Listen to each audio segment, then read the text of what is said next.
بالکل ایسا ہوا کہ ہمارے بھائی ناصر تھے اور وہ گندم کی کٹائی کے لیے گئے ہوئے تھے۔ آسمانی بجلی گرنے سے نا وہ ڈیتھ ہو گئی۔ بھائی ناصر اور دو بچے وہ موقع پر جان توڑ گئے۔ ہماری جو بھابھی تھی وہ بچی اور ہمارا بھتیجا چھوٹا تھا 6 ماہ کا ہے وہ بچہ۔ حکومت کی طرف سے ہمارے پاس کوئی نمائندہ نہیں آیا۔ بچے اس کے فوت ہو گئے، آپ فوت ہو گئے، اس کے بیگم بچ گئی اور ایک چھوٹا بچہ بچ گیا۔ ہمارے پاس اب تک کوئی ایسی ٹیم نہیں جنہوں نے ہماری ہیلپ کی اور ہم سے پوچھ تاچھ کی ہو کہ ہم کیسے فوت ہوا، کیوں فوت ہوا، کیسے ہوا، اور نہ کوئی سیاستدان ہمارے دروازے پر آیا ہوا ہے پتہ کرنے کے لیے اور افسوس کے لیے۔ گزشتہ دنوں آسمانی بجلی گرنے سے کچھ ثانیات جنوبی پنجاب میں سب سے پہلے رونما ہوئے، سب سے زیادہ دیکھنے کو ملے، جس میں سے تقریباً 20 سے زیادہ افراد جو لقمہ اجل بنے۔ ایسی ایک فیملی فوڈا باس کی بھی تھی جو محنت مزدوری کے لیے نواحی گاؤں گئے ہوئے تھے، جہاں پہ آسمانی بجلی گرنے سے ایک ہی فیملی کے جو 3 افراد لقمہ اجل بن گئے، اس ثانیے کی زد میں آ گئے۔ تو انہی کے بھائی میرے ساتھ موجود ہیں، ان سے جانتے ہیں کہ بھائی سب سے پہلے بتائیں کہ یہ واقعہ کیسے پیش آیا اور کیا لینے گئے ہوئے تھے بھائی گھر سے؟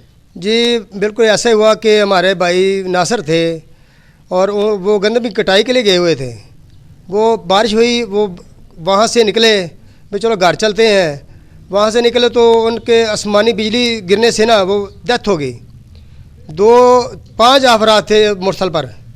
جب وہ راستے میں آسمانی بجلی گری تو ہمارا بھائی ناصر اور 2 بچے وہ موقع پر جان توڑ گئے، ٹھیک ہے۔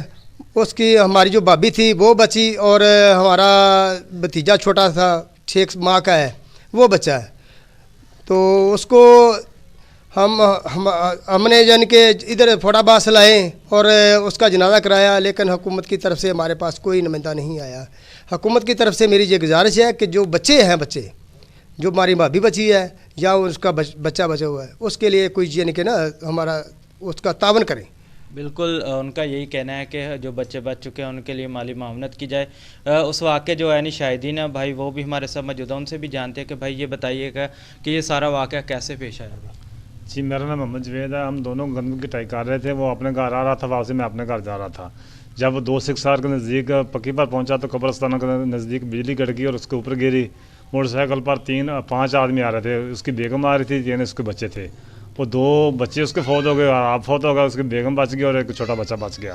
اس کے بعد ہم نے اس کو رونوا لے کے گئے ہیں اسپتال میں، تو انہوں نے جواب دیا کہ اس کی جان ڈیتھ ہو چکی ہے، بھئی یہ ابھی نہیں بچ سکتا، اس کو اپنے گھر لے جائیں۔ اور ہم رونوا لے کے ایمبولینس کے لیے ذریعے اپنے گھر لے کے آئے ہیں 123 سکسار میں، تو وہاں لے کے آئے ہیں۔ اس کے بعد ہم نے اس کے بھائی شوکت کو فون کیا جو ہمارے ساتھ بیٹھے ہوئے ہیں۔ شوکت بھائی فوٹا باس کے مقامی رہنے والے ہیں، پکا مربع 170 سکسار میں۔ وہ آئے، شوکت صاحب آئے اور اس کو لے گئے پکا مربع میں، اور اس نے جنازہ اس کا کروایا۔ اس کے 4 بھائی ہیں، انہوں نے خود اس کی سرپرست کیا۔ ہمارے پاس اب تک کوئی ایسی ٹیم نہیں جنہوں نے ہماری ہیلپ کی اور ہم سے پوچھ تاچھ کی ہو کہ ہم کیسے فوت ہوا، کیوں فوت ہوا، کیسے ہوا، اور نہ کوئی سیاستدان ہمارے دروازے پر آیا ہوا ہے پتہ کرنے کے لیے اور افسوس کے لیے۔ جب ووٹ لینے ہوتے ہیں تو سبھی آ جاتے ہیں، لیکن اللہ کا حکم ہے، اللہ کا حکم ہے۔ وہ گھر کا سربراہ تھا، وہ خود گھر کا سربراہ تھا، تو ذاتی گھر خالی ہوگا، اس کی بیگم ابھی زندہ ہے اور اس کا بچہ ایک چھوٹا زندہ ہے۔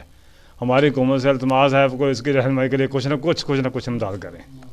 ہاں جی بالکل، جیسا کہ آپ نے ان کے عینی شاہدین کی بات سنی، ان کا بھی یہی کہنا تھا کہ یہ افسوسناک جو واقعہ پوری فیملی کے ساتھ جو پیش آیا، اس کے ساتھ ساتھ 3 افراد جو لقمہ اجل بن گئے، لیکن یہ ایک 6 ماہ کا بچہ اور اس کی بیوہ جو بچی، اس کے ساتھ انہوں نے اعلیٰ حکام سے جو مالی معاونت کا اپیل بھی کیا۔ اور دوسری جانب دیکھا جائے تو حکومت نے جو اس ثانیات میں افراد جاں بحق ہوئے، لقمہ اجل بنے، ان کی مالی معاونت کا اعلان بھی کیا، لیکن ان کا یہی کہنا ہے کہ ابھی تک حکومتی نمائندوں میں سے کوئی بھی ہمارے ساتھ ہمارا دکھ درد بانٹنے کے لیے نہیں پہنچا۔ جی